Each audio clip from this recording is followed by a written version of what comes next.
اب قربانی جو ہم کرتے ہیں تو یہ قربانی کیا ہے اور قربانی سے ہمیں کیا ملتا ہے؟ یہ حدیث السنن الکبریٰ باب الاضحیہ کے اندر ہے، جس کو حضرت زید بن ارقم رضی اللہ تعالی عنہ روایت کرتے ہیں۔ عن زید بن ارقم رضی اللہ تعالی عنہ قال قال اصحاب رسول اللہ صلی اللہ علیہ وسلم ما هذه الاضاحی یا رسول اللہ قال سنت ابیکم ابراہیم قالوا فما لنا فیہا یا رسول اللہ قال بكل شعرة حسنہ۔ زید بن ارقم رضی اللہ تعالی عنہ فرماتے ہیں کہ میں نے رسول اللہ صلی اللہ علیہ وسلم سے پوچھا، یا رسول اللہ ما هذه الاضاحی یا رسول اللہ، کہ قربانی کیا ہے؟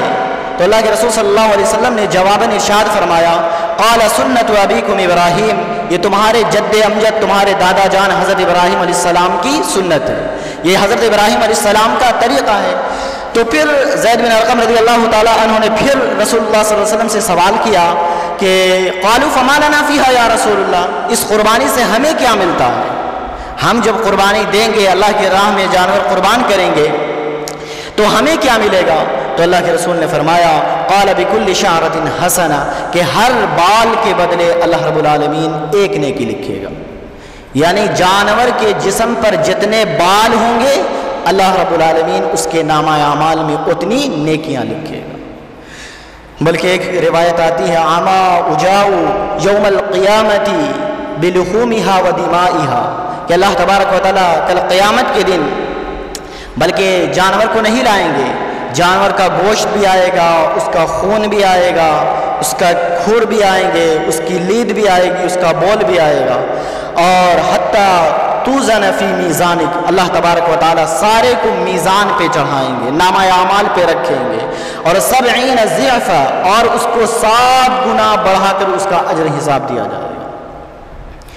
اب ایک جانور کے بدن میں کتنے بال ہوتے ہیں میں اور آپ گمان نہیں کر سکتے، اور ہر بال کے بدلے ایک نیکی، اور پھر اللہ کے رسول نے فرمایا 70 ضعف، اور ہر نیکی کو اللہ رب العالمین 7 گنا بڑھا دے گا۔ تو میں اور آپ دیکھ لیں کہ جو چیز یوز میں نہیں آنے والی ہے، خون یوز میں نہیں آتا ہے، اس کا اجر و ثواب اللہ ہمیں عطا فرمائے گا۔ تو جو گوشت ہم خود بھی کھاتے ہیں، دوستوں احبابوں کو بھی تقسیم کرتے ہیں، اور غربا مساکین تک بھی پہنچاتے ہیں، تو پھر اللہ تبارک و تعالیٰ اس کا کتنا اجر عطا فرمائے گا، یہ میں اور آپ اس کا اندازہ نہیں لگا۔ جو بندہ صاحب نصاب ہو اور قربانی نہ کرے، قربانی کو ترک کر دے، یعنی صاحب وسعت ہونے کے باوجود، صاحب نصاب ہونے کے باوجود قربانی نہ کرے، اس کے بارے میں حضرت ابو ہریرہ رضی اللہ تعالی عنہ روایت کرتے ہیں، ان ابی ہریرہ رضی اللہ عنہ قال قال رسول اللہ صلی اللہ علیہ وسلم من كان له ساعة ولم يضحي فلا يقربن مصلانا۔ حضرت ابو ہریرہ رضی اللہ تعالی عنہ بیان فرماتے ہیں کہ رسول اللہ صلی اللہ علیہ وسلم نے بیان فرمایا، جو شخص صاحب وسعت ہو اور وسعت ہونے کے باوجود قربانی نہ کرے، اسے چاہیے کہ وہ ہماری عیدگاہ کے قریب بھی نہ آئے۔ کتنی سخت وعید ہے۔ فرمایا جو بندہ صاحب استطاعت ہو، یعنی اس کے پاس مالی طاقت ہو لیکن وسعت ہونے کے باوجود قربانی نہ کرے، تو فرمایا فلا یقربن مصلانا، اسے چاہیے کہ وہ ہماری عیدگاہ کے قریب بھی نہ بھٹکے، وہ ہماری عیدگاہ کے قریب۔ آج کچھ مسلمان ایسے ہیں جو بھی یہ بھی بات کرتے ہیں کہ ایک مسلمان ایک دن میں اربوں نہیں کھربوں روپیہ یعنی قربانی میں لٹا دیتا ہے، یعنی کوئی 10 لاکھ کا جانور ذبح کر رہا ہے، کوئی 10 کروڑ کا ذبح کر رہا ہے، جس کو اللہ نے جیسی صلاحیت دی ہے وہ اپنی استطاعت کے مطابق جانور ذبح کر رہا ہے۔ تو وہ کہتے ہیں اس پیسے کو قربانی میں صرف کرنے کے بجائے اگر کوئی ہاسپٹل بنا دیا جائے یا کوئی دینی مدارس بنا دی جائے، کوئی مساجد کی تعمیر کر دی جائے تو یہ بہتر ہے۔ تو میرے دوستو یہ بہتر نہیں ہے، میری اور آپ کی نظر میں بہتر ہے۔ اسلام تو کھلا ہوا مذہب ہے، یہ تو ہمیشہ کہتا ہے کہ غربا کا مساکین کا خیال رکھا جائے، ان کی مدد کی جائے، پڑوسیوں کا خیال رکھا جائے، لیکن قربانی کیا ہے؟ قربانی واجب ہے، قربانی واجب ہے۔